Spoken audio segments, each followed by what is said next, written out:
You've probably heard of the name Daniel Kahneman and his incredible book Thinking, Fast and Slow. I mean, it completely changed how we think about, well, how we think. But the story you probably know is really only half the picture. This is about the other half, the story of a partnership that redefined psychology and the brilliant, essential man whose name often gets left out. And this was the big one, the absolute peak. A psychologist winning the Nobel Prize in economics. Just think about that. It was the moment that cemented this new idea that we humans are not the cool, rational creatures we always thought we were. An incredible, world-changing triumph.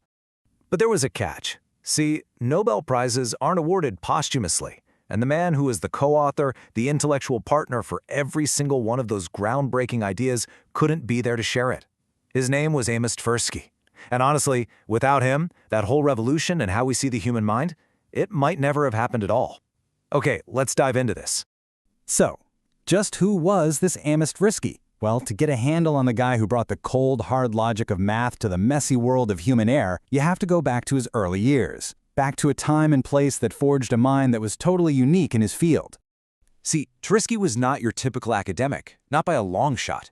His time as a decorated paratrooper was absolutely crucial to who he became. This wasn't about aggression. It was about learning how to think with total, unwavering clarity when the stakes were literally life and death. That experience, plus his training in both psychology and math, gave him this incredible intellectual toolkit nobody else had. And this, right here, this really gets to the heart of it. Psychology back then was, often pretty descriptive. It was about feelings and intuition. Tversky walks in, armed with formal logic and probability theory.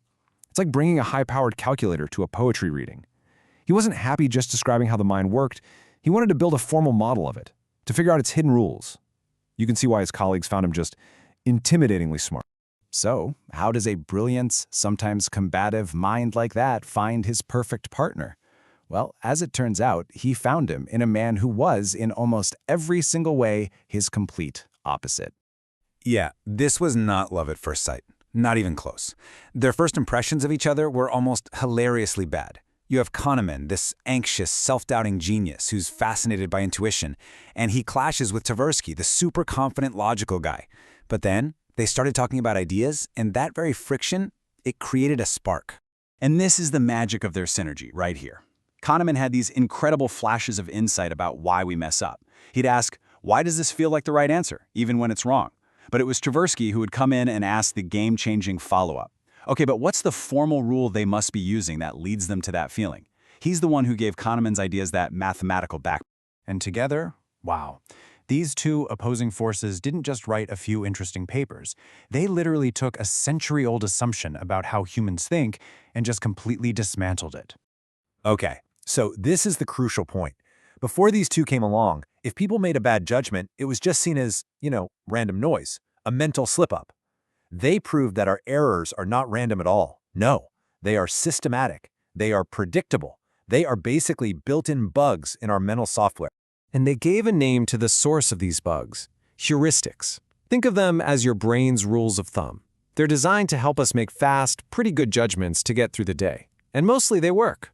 But they come with built-in blind spots. And those blind spots are what they call cognitive biases.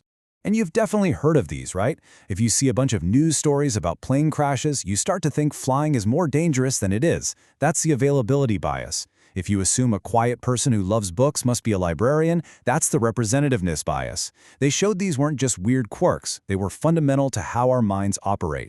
Kahneman actually used this metaphor himself, and it's just perfect. He was the soul, the deep, intuitive, human part of the work. But Tversky, he was the skeleton, the strong, logical, mathematical structure that held the whole thing up and gave it the strength to withstand any criticism. This is exactly why Tversky was so critical to Kahneman's success and to the whole project. He was the one who could turn Kahneman's brilliant but sometimes fuzzy ideas into rock-solid, testable theories. He could walk into a room full of skeptical economists and argue with them in their own language of logic and math. He gave their revolution its teeth. But even a collaboration this intense, this world-changing, well, it couldn't last forever. And the end wasn't some big, dramatic explosion. It was more like a slow, quiet drift, pulled apart by some very, very human frictions. So what happened? It really wasn't one thing. It was this mix of four big pressures. Ironically, the very personality differences that made them such a powerhouse in the beginning started to create cracks, especially once fame, money, and distance got thrown into the mix. You can just imagine it, right? Over time, Tversky's bulletproof confidence started to feel like arrogance to the more anxious Kahneman. And on the flip side, Kahneman's constant second-guessing and self-doubt began to really wear on Tversky's patience. The dynamic that was once so productive just started to get painful. Tversky ended up at Stanford, Kahneman was moving around. That physical distance just made everything harder. It let little resentments about who was getting more credit fester, and eventually that incredible creative energy they had together, it just ran dry. They stopped working together, and sadly, they never really found their way back to what they had. And that, of course, brings us to the final and, frankly, most tragic part of this whole story. The legacy of a man who changed the world but didn't actually live long enough to see the full impact of his life's work. He died way too young, just 59. That was 6 years before the phone call would come from the Nobel Committee, the call that should have had both their names on it. I mean, think about everything he missed. He never got to see their ideas become a huge force in governments and businesses all around the world. He never saw their theories become required reading in universities everywhere. And of course, he never saw his friend and partner accept the world's highest honor for the incredible work they did side by side. But here's the thing. His legacy is everywhere, whether you see his name or not. It's there when a doctor is trained to double-check their own diagnostic biases. It's there when a government designs a nudge policy to help us save more for retirement. Anytime we question the idea of a perfectly rational human, we are standing on the foundations that Amos Tversky built. In the end, maybe the most powerful tribute to Tversky's role comes from Kahneman himself. This quote, it really says it all. This wasn't just a collaboration. It was like two minds had fused into one, creating something bigger and more brilliant than either could have been alone. And it really makes you wonder, doesn't it? How many other great minds in history had an Amos Tversky standing right there with them, just out of the frame?